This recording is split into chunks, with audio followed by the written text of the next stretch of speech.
kalimatnya yang tidak bisa kita hitung satu persatu, kita masih diberi kesempatan, kesehatan untuk selalu menimba ilmu, untuk selalu beribadah kepadanya dalam keadaan sehat tanpa suatu kurang apapun. Yang kedua, salawat dan salam semoga selalu tercurah kepada uswatun hasanah kita, Nabi Muhammad Sallallahu Alaihi Wasallam. Oke, teman-teman, kami ucapkan terima kasih atas kesediaannya untuk menghadiri undangan yang kami sampaikan kemarin. Mungkin tidak perlu sepanjang karena di sini kami nanti akan menyampaikan materi yang tidak terlalu berat, tetapi mungkin nanti bisa kita gunakan dalam kita pembelajaran, dalam kita membersamai anak-anak, baik itu di kelas maupun di luar kelas. Sedikit cerita kemarin ketika saya menemui materi ini di di modul 1.4 ini, dalam hati saya ini tetap nanti akan saya sampaikan kepada teman-teman karena menurut saya ini ilmunya bagus banget dan bisa kita aplikasikan. Tetapi ternyata di tagihan tugas aksi nyata memang kita diminta untuk diseminasi. Jadi kebetulan sekali saya pengen menyampaikan kok delala aksi nyatanya juga diminta untuk menyampaikan ke teman-teman. Jadi cocok gitu ya. Nah di sini teman-teman nanti kita tidak perlu sepaneng, tapi intinya kita monggo santai tapi serius ya. Boleh main HP tapi sekali saja, nanti takutnya tidak ketinggalan materi untuk nanti tidak dikasih tugas kayak kemarin ya bersama ya. Ya, oke. Next please. Ya teman-teman, di sini kita bicara tentang budaya positif. Nah budaya positif ini sebenarnya banyak banget yang materinya, akan tetapi nanti kita hanya akan fokus pada 2 materi saja. Dari 6 materi, nanti kita akan fokus pada 2 materi saja. Nah, budaya positif itu apa? Kalau dari kata budaya itu berarti kan sesuatu yang kita lakukan, yang kita biasakan. Nah, di sini nanti harapan kami setelah kita belajar budaya positif ini, kita bisa mempraktekannya sehingga seperti yang saya tulis itu terbentuk santri atau murid yang berkarakter profil belajar Pancasila. Nah, budaya positif merupakan perwujudan dari nilai-nilai atau keyakinan universal yang diterapkan di sekolah. Budaya positif diyakini mampu menciptakan kolaborasi antar warga sekolah, orang tua dan murid. Jika terlaksana dengan baik, akan memunculkan serta mengembangkan nilai-nilai positif yang dimiliki murid. Selain itu, budaya positif dapat menciptakan pribadi-pribadi yang berkualitas dan berkarakter baik sesuai profil belajar Pancasila. Nah, ini adalah tujuan dari budaya positif. Next slide. Nah, di sini sebenarnya materi-materi budaya positif itu banyak sekali teman-teman. Tapi nanti kita akan fokusnya pada di posisi kontrol guru dan segitiga restitusi. Nah, untuk yang lainnya akan saya sampaikan secara cepat saja. Nah, karena waktu yang terbatas, nanti kita agak lari-lari untuk menyampaikan materinya. Next slide. Oke, yang pertama ini perubahan paradigma tentang belajar. Pembelajaran dengan paradigma baru merupakan pembelajaran yang dirancang berdasarkan prinsip pembelajaran berdiferensiasi. Kalau kemarin teman-teman ikut BIMTEK pasti sudah dapat materi ini. Nah, apalagi yang sudah PPD, dapat ya saya? Enggak. Sehingga para peserta didik belajar sesuai kebutuhannya berdasarkan tahap perkembangan sesuai teori psikologi modern untuk mewujudkan profil pelajar Pancasila. Jadi kalau kita belajar tentang kurikulum merdeka ini, nanti ujung-ujungnya itu adalah pembelajaran yang berpusat pada murid, pembelajaran untuk mewujudkan pelajar profil Pancasila, selalu seperti itu. Nah, bagaimana untuk mewujudkannya? Salah satunya dengan budaya positif ini, seperti itu. Next slide. Nah, di sini materi yang kedua adalah tentang nilai-nilai kebajikan. Nah, dari nilai-nilai kebajikan ini ada beberapa sumber. Nah, kalau nilai kebajikan menurut profil pelajar Pancasila itu ada 6 yang sudah teman-teman hafal. Yang pertama apa Ustati? Iya, beriman dan bertakwa. Ustati, yang kedua? Yang ketiga, soalnya baru kasihan. Baru udah setahun. Totong royal ada? Oke, terus ada. Baru makan. Kreatif ya. Iya, betul. Nah, itu adalah nilai kebajikan dari profil pelajar Pancasila. Nah, di sini dari Ibu PYP itu ada banyak. Ini lebih detail seperti itu dari nilai kebajikannya. Ada toleransi, integritas, mandiri, menghargai, antusias, dan lain sebagainya. Kemudian untuk keterampilan hidup itu ada dapat dipercaya, kemudian lurus hati, pendengar yang aktif, tidak merendahkan orang lain, memberikan yang terbaik dari diri. Nah, itu nilai-nilai kebajikan. Kenapa ini kita pelajari? Karena nanti akan ada hubungannya dengan materi selanjutnya. Nah, di sini ada disiplin positif. Apa itu? Jadi pada cara penerapan disiplin yang mengajarkan anak tanggung jawab dan menumbuhkan kesadaran diri berdasarkan nilai-nilai kebajikan yang tadi. Nah, kemudian disiplin positif ini lebih ke arah disiplin diri yang dapat mengontrol diri dalam melakukan segala tindakan. Nah, nanti akan ada kontrol-kontrol, nanti akan ada materi itu. Kemudian yang ketiga, dapat membuat murid memahami dan menyadari berdasarkan motivasi internal. Apa itu motivasi internal? Nanti akan kita pelajari juga. Bukan akibat paksaan, ujian ataupun hukuman. Ya, jadi di sini ada kebutuhan dasar manusia. Nah, di sini apa sih kebutuhan dasar manusia itu? Itu adalah usaha terbaik kita untuk mendapatkan apa yang kita inginkan. Nah, jadi ketika murid itu kok dia itu sudah mendapatkan apa yang dia inginkan, berarti dia itu sudah memenuhi kebutuhan dasar dirinya, meskipun hanya 1 atau 2 atau 3. Nah, tetapi yang perlu kita cermati adalah ketika seorang murid kok melakukan sesuatu yang bertentangan dengan nilai kebajikan, maka sebenarnya dia itu sedang gagal memenuhi kebutuhan dasarnya. Next slide. Nah, ini adalah kebutuhan dasar manusia itu ada ini. Yang pertama adalah bertahan hidup. Yang kedua adalah kasih sayang dan rasa diterima. Kita bisa membayangkan kalau kita tidak bisa bertahan hidup, otomatis kita sudah tidak hidup. Di dalam ketika kita hidup, berarti kita butuh kasih sayang dan rasa diterima. Kemudian kita butuh kebebasan, kita butuh kesenangan, dan kita butuh penguasaan. Oke, mungkin Usulu bisa memberikan contoh kebutuhan bertahan hidup itu apa saja ya, Usulu? Uang. Ya, Usati? Iya, betul sekali. Makan, Usriban. Ketika kita pengen bertahan hidup itu contohnya apa? Oh, bersatu dengan kita. Oke. Contoh kebutuhan hidup yang kebebasan. Mau Usri? Kebebasan. Oke, bisa. Usai bisa di next, nanti ada contohnya. Nah, ini teman-teman, ini adalah contoh-contoh kebutuhan hidup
Nah, jadi biasanya motivasi yang eksternal itu biasanya untuk menghindari hukuman.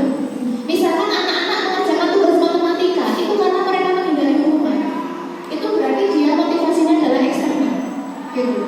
Ataupun siapa ya, Retno itu setoran hafalan kepada Tri, gitu. Nah, karena pengen dapat penghargaan, itu berarti dia motivasinya juga eksternal. Nah, motivasi yang terbalik itu adalah pada motivasi yang datang dari diri kita sendiri atau dari internal, yaitu dia biasanya mengerjakan itu biar dia menjadi orang yang mereka inginkan dan menghargai dirinya sendiri dengan nilai-nilai yang mereka percaya. Nah, seperti itu. Next. Nah, di sini kita sampaikan apa itu hukuman, konsekuensi, dan restitusi. Nah, jadi ini adalah motivasi yang mempengaruhi orang-orang. Apakah karena dia karena hukuman, atau karena konsekuensi, atau karena restitusi. Nah, seperti itu. Jadi ini ciri-ciri hukuman. Hukuman itu biasanya tidak terencana atau tiba-tiba. Mas, kamu keliling lapangan, itu. Kemudian yang kedua, murid tidak tahu apa yang akan terjadi atau tidak dilibatkan. Kemudian dia bersifat satu arah, hanya keinginannya si pemberi hukuman. Yang selanjutnya berupa hukuman fisik ataupun psikis, seperti itu. Kemudian kalau konsekuensi itu apa? Biasanya dia terencana. Yang kedua, murid tetap dibuat tidak nyaman. Yang ketiga, sikap guru selalu memonitor murid. Jadi ini konsekuensinya biasanya ini tetap dua arah, murid dilibatkan, akan tetapi dia tetap tidak nyaman. Nah, kalau restitusi itu ini adalah proses menciptakan kondisi bagi murid untuk memperbaiki kesalahan. Kemudian proses kolaboratif yang mengajarkan murid untuk mencari solusi sendiri. Nah, nanti restitusi akan dibahas di materi yang selanjutnya. Nah, ini adalah motivasi internal. Itu adalah yang yang paling bagus, sehingga kalau kita mempelajari materi ini, agar anak-anak itu mendapatkan motivasi internal saat mereka belajar, saat mereka ibadah, maka hendaknya menghindari hukuman dan pemberian berlebih atau penghargaan yang berlebih agar meminimalisir motivasi eksternal dari diri murid. Boleh memberi hukuman misalkan, tetapi yang soft-soft saja, ya, yang lembut-lembut saja. Nah, atau lebih bagus lagi adalah konsekuensi. Nanti saya. Nah, ini teman-teman, kita sudah masuk pada budaya positif yang selanjutnya, yaitu posisi kontrol seorang guru. Nah, ada 5 teman-teman. Ada penghukum, ada membuat rasa bersalah, ada yang sebagai teman, ada pemantau, dan ada manajer. Nah, di sini Usnulu yang sering antum lakukan sebagai guru, posisi mana yang sering dilakukan? Pertanyaannya gitu. Teman.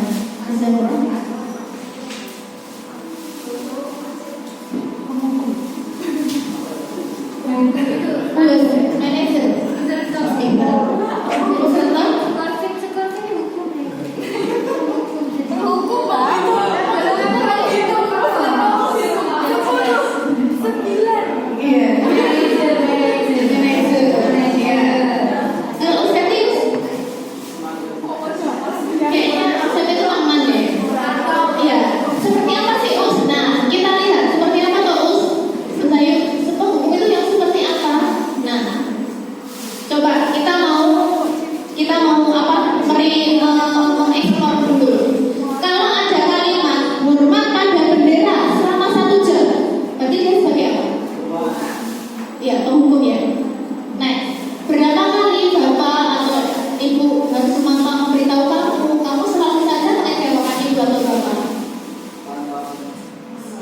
sebagai berikut. Ada kalimat berapa kali ibu atau bapak harus memberitahu kamu, itu selalu saja mengecewakan ibu. Bapak ibu maksudnya. Memantau, membuat merasa bersalah. salah. Ya, kita lihat nanti ya. Yang kedua, jangan di next terus. Oh ya. Ya. Ayo dong, ikuti aturan sekolah. Tolong bantu ibu nak. Sekali saja. Ya sudah, tidak apa-apa. Kira-kira sebagai apa itu? Iya. Kamu sudah mendapat peraturan sekolah. Kamu tahu konsekuensinya kan? Setelah upacara kamu beli atributnya ke koperasi dan sana diulangi lagi. Pemantau. Pemantau.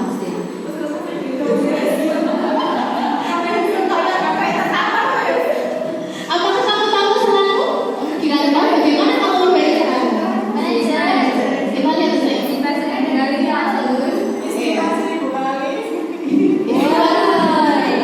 Betul sekalian. Jadi yang nomor 2 tadi membatalkan satu salah. Nah itu. Jadi teman-teman sudah minta tepuk tangan untuk teman semuanya. Masya Allah. Oke. Next. Ini yang butuh tadi. Oke, selanjutnya yang selesai. Nah teman-teman, ini bisa dilihat. Ini adalah simulasi bagaimana kontrol seorang guru dalam menangani sebuah masalah bersama muridnya. Silakan simak.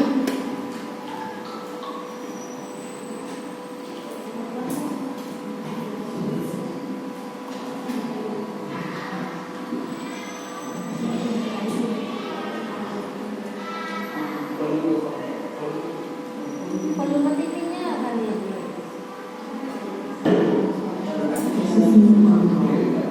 Minimal semua dalam konstitusi adalah proses perjalanan seorang guru agar dapat menangani dirinya. Pada sesi kali ini, kita akan membahas tentang 5 posisi kontrol yang dimakan oleh Harry Russell dan John Penerapan.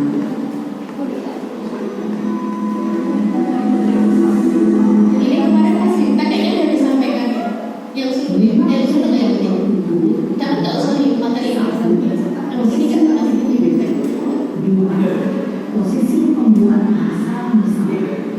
Tiga, posisi penang. Empat, posisi pemantau. Nah, nanti teman-teman bisa. Berarti selama ini aku jadi pembebasan salah ya.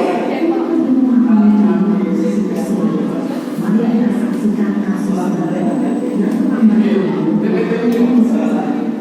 melihat bagaimana posisi kontrol dalam menghadapi masalah tersebut.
memandang dulu dirinya sendiri, merasa tidak berharga, dan tidak sanggup membahagiakan orang lain.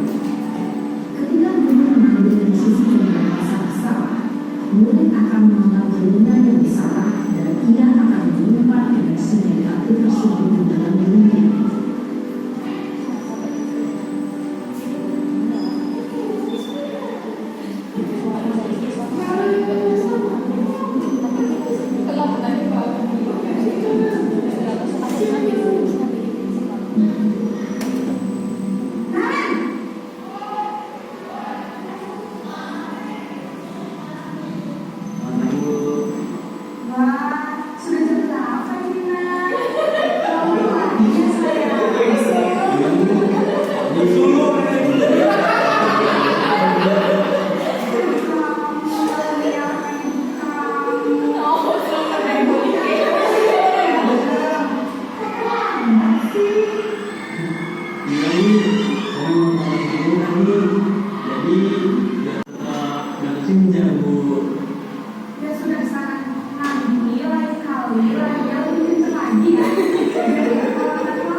Dalam sesi teman, guru berbicara dengan nada suara ramah, akrab, cenderung bersenda gurau untuk menjaga suasana tetap santai.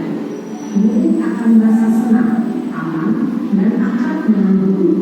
Identitas yang tercipta adalah identitas sukses atau berhasil. Namun, perlu diingat, karena ini masih dorongan eksternal, maka ada faktor ketergantungan dari murid kepada orang tertentu. Di sini guru absennya, sehingga di lain waktu murid bisa berperilaku baik, namun hanya pada orang-orang tertentu saja.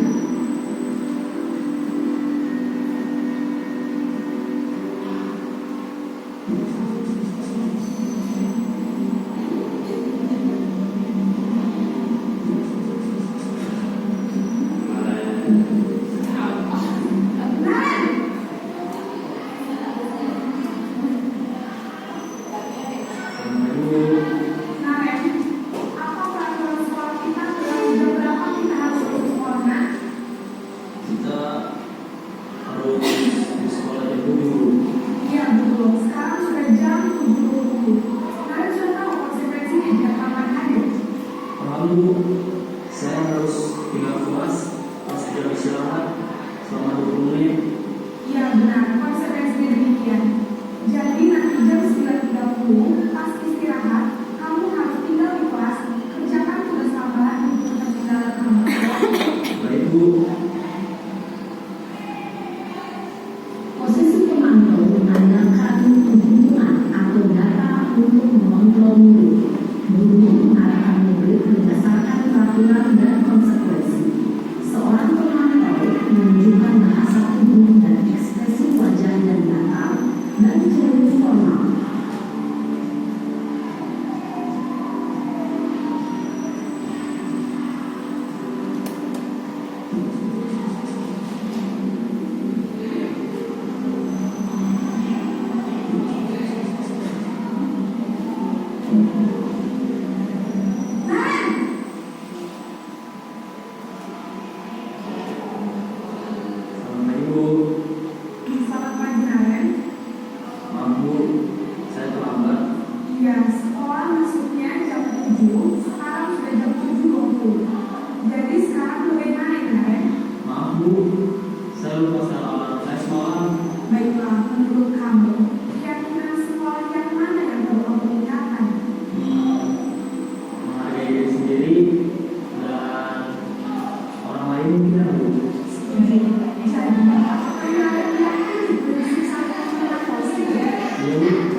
Right. Baik Bu, terima kasih. Posisi manajer adalah posisi kontrol yang disarankan untuk membimbing murid memiliki sikap disiplin yang positif, yaitu murid yang mandiri, bertanggung jawab, dan dapat memecahkan masalah. Tujuan dari posisi ini adalah agar murid dapat berefleksi atas tindakannya. Guru akan terus memberikan pertanyaan-pertanyaan bermakna, sehingga membuat murid dapat belajar dari kesalahannya dan mencari sebuah solusi untuk menyelesaikannya. Ibu dan bapak guru hebat, setelah mengamati adegan kelima, Ya, teman-teman untuk memberikan waktu. Jadi dari kelima posisi kontrol tadi, teman-teman bisa menyimpulkan ada 5 posisi kontrol. Yang pertama tadi menghukum, yang kedua adalah membuat merasa bersalah, yang ketiga adalah Teman. teman, yang keempat memantau, dan yang kelima adalah manajer. Dari kelima posisi kontrol itu, mana menurut teman-teman yang paling ideal? Terus manajer, ya. Berarti untuk 4 yang lain berarti apakah itu bersifat negatif atau positif? Dari keempat itu, 4 sisanya. Mungkin bisa kita pilih-pilih. Kalau menghukum itu lebih banyak negatifnya atau positifnya? Negatif. Membuat merasa bersalah. Negatif. Teman positif bisa. Pemantau? Ya. Nah, yang paling ideal adalah manajer. Bisa di next slide saya. Nah, jadi kalau bisa kita simpulkan dari kelima kontrol itu tadi, ini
kebutuhan manusia tadi loh, yang pengen diwujudkan, sehingga nah, kita coba gali mereka, apa sih yang mereka inginkan gitu. Makanya kesepakatannya dibuat dengan anak, bukan dari kita saja gitu. Nah, keyakinan sekolah atau kelas ini sifatnya adalah dia bersifat abstrak, berupa pernyataan universal, dan biasanya dibuat dalam pernyataan positif. Pernyataan positif berarti bukan kalimat yang tidak boleh, jangan, tapi lebih pada buanglah sampah pada tempatnya daripada tidak boleh buang sampah sembarangan. Beda ya? Nah, kayak gitu. Kemudian sedikit saja agar mudah diingat. Kemudian sesuai dengan kondisi kelas dan sekolah sehingga mudah diterapkan. Yang terakhir, semua warga sekolah atau warga kelas dilibatkan saat membuat keyakinan kelas. Next please. Kemudian, nah ini contoh keyakinan kelas. Jadi bahasanya itu lebih universal atau lebih umum, yaitu misalkan menjaga kebersihan kelas. Itu kan bisa membuang sampah sembarangan, tidak boleh membuang sampah sembarangan bisa, ataupun makan itu di luar, tidak di dalam. Itu kan termasuk menjaga kebersihan kelas. Jadi keyakinan kelas itu dibuatnya itu secara umum saja, tidak tidak terlalu detail, tetapi nanti bisa memuat banyak hal. Kemudian menghargai teman dan guru itu bisa kita kita jabarkan dengan berbicara sopan dengan ustaz-ustazah, berbicara sopan dengan teman dan sebagainya, ya gitu. Kemudian melaksanakan tata tertib kelas dan sekolah. Kemudian bersikap tenang saat pelajaran berlangsung, artinya tidak membuat gaduh, memperhatikan saat ustaz sedang mengajar. Nah itu adalah contoh keyakinan dengan bahasa yang tadi universal, lebih umum. Nah harapannya nanti teman-teman setiap di kelasnya mempunyai keyakinan kelas, gitu ya, nanti bisa kita terapkan setelah kita belajar ini. Next slide. Terima kasih. Sudah habis nih. Jadi dia teman-teman, apa yang kami sampaikan semoga nanti bisa bermanfaat untuk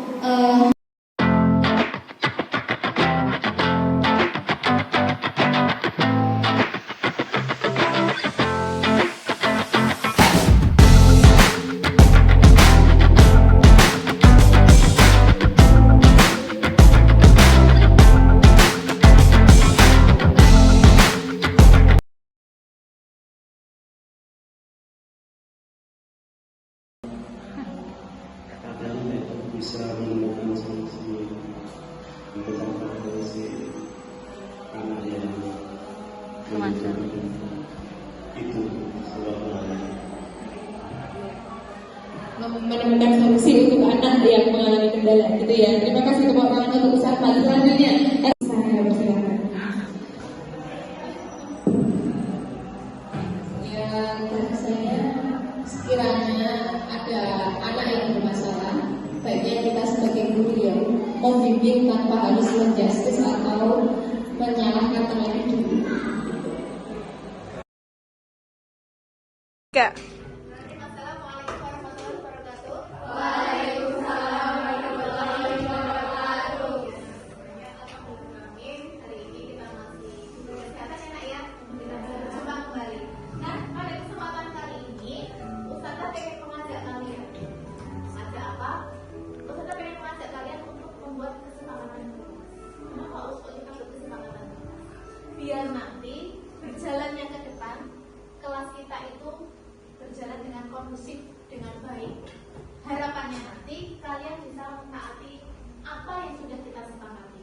Nah, tetapi di sini nanti kita tidak akan menggunakan kata-kata kesepakatan lagi, kita tidak akan menggunakan kata-kata peraturan lagi, tetapi kita akan menggunakan ini. Nah, keyakinan kelas. Mengapa keyakinan kelas? Mengapa bukan peraturan?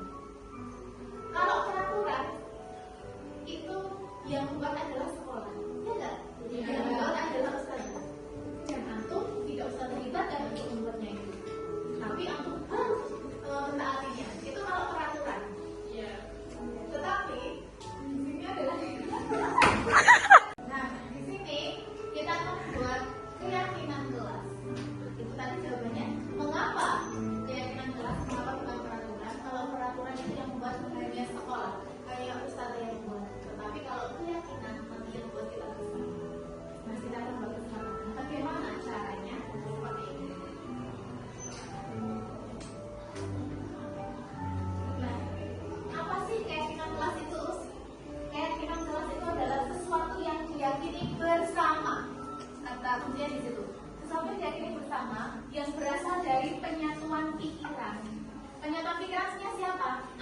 guru dan murid.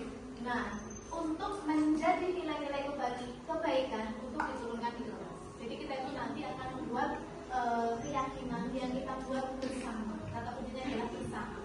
Antum yang membuat, ustaz dan ustaz membuat, nanti kita sepakat. Seperti itu. Nah, selanjutnya,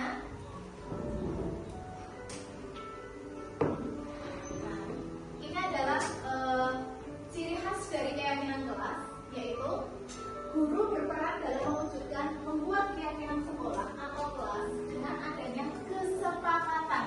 Kata kuncinya di situ antara guru dan murid. Kemudian yang kedua, keyakinan sekolah atau kelas berupa pernyataan universal. Jadi nanti lebih ke kayak kata-kata umum gitu loh, tidak terlalu spesifik. Nah, kemudian agar apa? Agar mudah diingat, agar mudah dipahami, dan nanti harus kita terapkan di lingkungan sekolah maupun kelas. Nah, itulah ciri-ciri dari keyakinan kelas. Nah, ini lebih detailnya di sini. Keyakinan kelas atau sekolah itu yang pertama bersifat abstrak atau tadi bersifat universal, lebih umum, ya, menjaga kebersihan. Itu kan nanti kalau kita di dalam lebih banyak ya, menjaga kebersihan itu bisa membuang sampah pada tempatnya, makan di luar kelas, kemudian piket setiap hari dan sebagainya. Itu bisa masuk dalam satu kalimat menjaga kebersihan seperti itu. Kemudian dibuat dalam pernyataan positif, hindari kata-kata tidak, hindari kata-kata dilarang, tapi kita menggunakan kata-kata yang positif. Nanti kita seperti itu. Kemudian tidak perlu banyak-banyak, sedikit saja, tetapi mudah.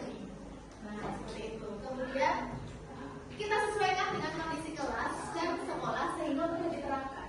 Ya, kita sesuaikan. Kemudian semua warga sekolah atau kelas dilibatkan saat membuat keyakinan kelas. Nah, kemudian, inilah contoh keyakinan kelas. Ini saya ambilkan contoh saja. Jadi misalkan di suatu kelas itu hanya cukup 4 keyakinan kelas. Yang pertama, menjaga kebersihan kelas. Itu nanti bisa didetailkan lebih banyak. Tapi yang penting kita sudah yakini bahwa kita harus menjaga kebersihan kelas. Yang kedua, menghargai teman dan guru. Ya kan? Bisa mengikuti apa saja berbicara. Sama dengan ustaz-ustazah, ya kan? Kemudian menghargai teman yang lain, tidak membuli, kayak gitu kan? Nah, itu termasuk dalam menghargai teman dan guru. Jadi kita buat dalam satu kalimat saja. Kemudian yang ketiga, melaksanakan tata tertib kelas dan sekolah. Itu. Kemudian yang keempat, bersikap tenang saat belajar yang berlangsung. Itu kalau kita jabarkan banyak lagi. Misalnya ya, bersikap tenang saat pelajaran itu misalkan tidak ngobrol saat pelajaran, ya enggak? Tidak mengganggu saat ada KBM, ya, tidak keluar masuk saat KBM. Nah, itu adalah contoh-contoh keyakinan kelas yang sifatnya itu universal. Jadi hanya satu kalimat, tapi nanti bisa kita jawab. Dan nanti kita akan buat keyakinan kelas itu dan harapannya nanti kita akan laksanakan secara bersama dan sungguh-sungguh. Seperti itu, bisa dipahami? Oke, anak-anakku semuanya, karena tadi Ustazah sudah menjelaskan apa itu keyakinan kelas, ya. Nah, berarti saatnya sekarang kita membuat keyakinan kelas. Habis ini Ustazah akan membagikan sticky note, di mana sticky note ini nanti antum tuliskan keyakinan kelas apa yang ingin kalian sepakati. Gitu. Ya, tadi Ustazah sudah memberikan contoh dan tidak harus seperti contoh. Misalkan ada hal lain yang antum pengen sepakati, bisa kita tuliskan di situ. Ya, nah ya.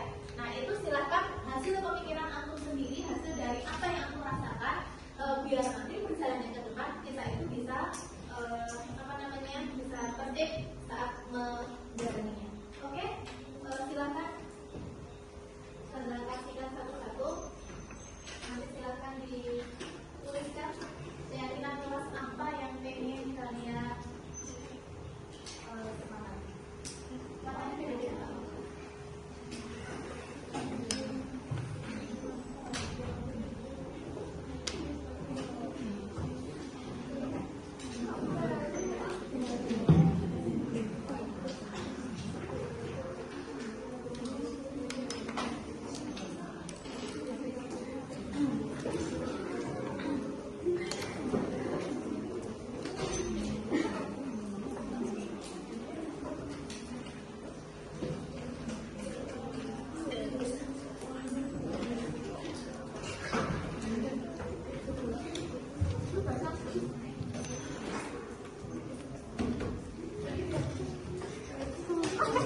ada.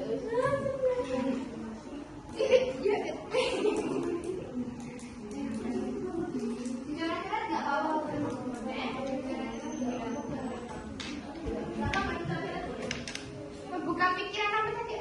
Membuka pikiran untuk bisa saling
Ya, anak-anakku semuanya terima kasih antum semua sudah menuliskan apa yang menjadi keinginan kalian terkait dengan keyakinan kelas. Nah sekarang kita akan klasifikasikan, kita kelompokkan. Barangkali di antara keyakinan kelas yang antum tulis itu ada yang sama. Ada satu santri yang bisa Mbak Tulus tahu kan antum? Ya, antum tuliskan di sini. Nanti kata-kata yang bisa minta tolong dituliskan, kalau dituliskan ya Mbak Ufa ya. Oke Kak, kita baca dulu apa yang kalian tulis.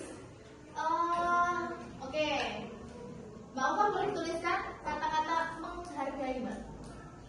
Menghargai. Nah, di sini Ustazah ambil satu kalimat saling mengerti satu sama lain. Ini sama menghargai ya Nak ya. Menghargai. Ada yang mau bantu juga? Membantu? Mbak Abel sama Ustazah tolong cari kata-kata yang ada kata-kata menghargai itu. Menghargai. Ada lagi nggak? Menghargai. Ada? Ya. Ada lagi. Sopan menjaga kebersihan. Oke, sopan terhadap teman dan guru boleh. Mbak tolong dituliskan kata-kata mentaati tata tertib. Ya. Tata tertib, Mbak. Tolong, ada nggak tata tertib? Tolong saya dan harganya.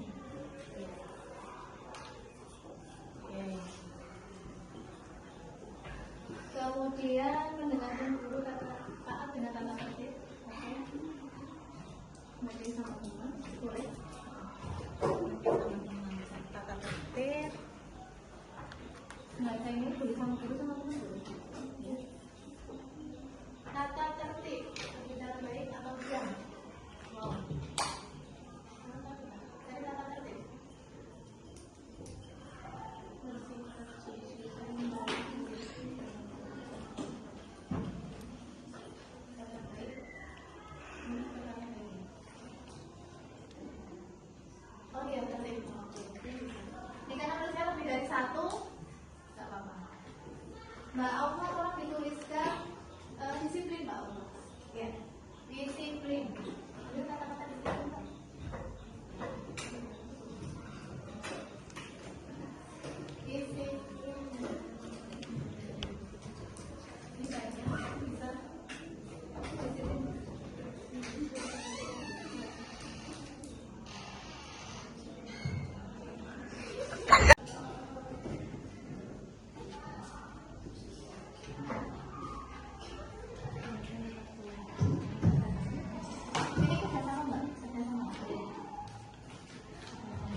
jujur. Oke. Menghormati guru berarti menghargai ya maksudnya ya.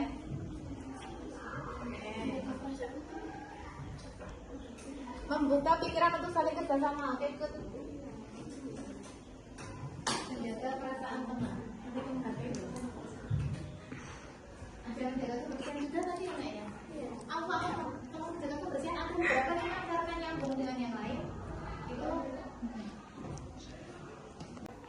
Ya, anak-anak semuanya, setelah kita klasifikasikan, ternyata ini ada beberapa yang sama dan Ustazah simpulkan menjadi 1, 2, 3, 4, 5, 6, 7.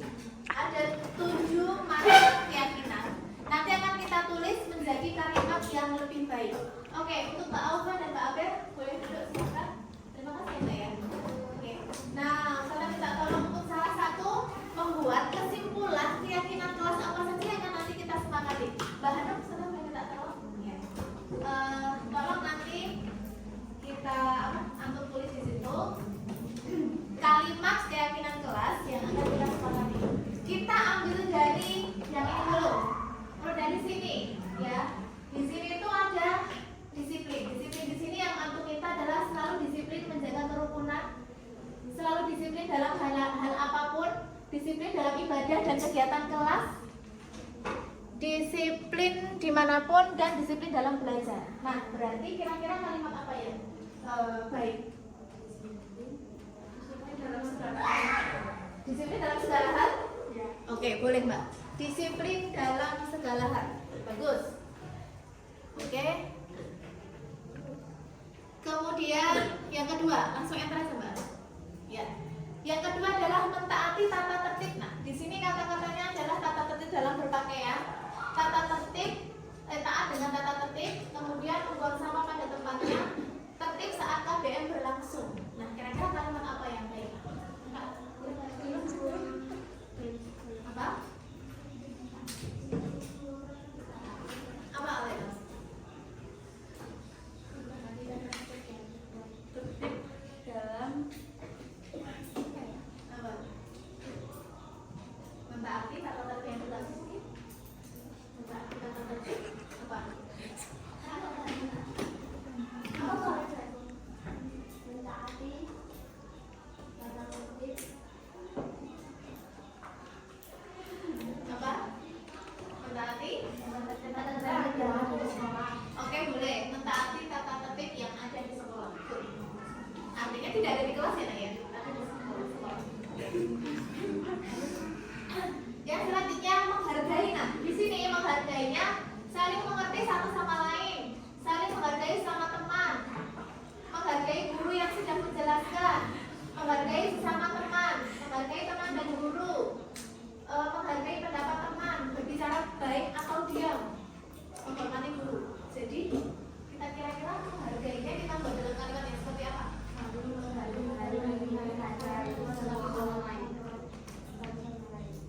Sama teman aja tadi ada bunyinya. Satu sama lain semuanya. Saling menghargai terhadap semua warga sekolah. Oke, saling menghargai terhadap semua warga sekolah. Oke, yang keempat, nih ketenangan kelas. Di sini kalimat yang diminta teman-temanmu adalah mendengarkan guru yang sedang menjelaskan di depan, kemudian tetap tenang ketika jam kosong. Nah, ini berarti kalimatnya apa? Ketenangan kelas.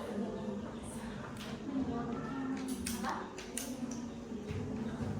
Apa berarti kata-katanya?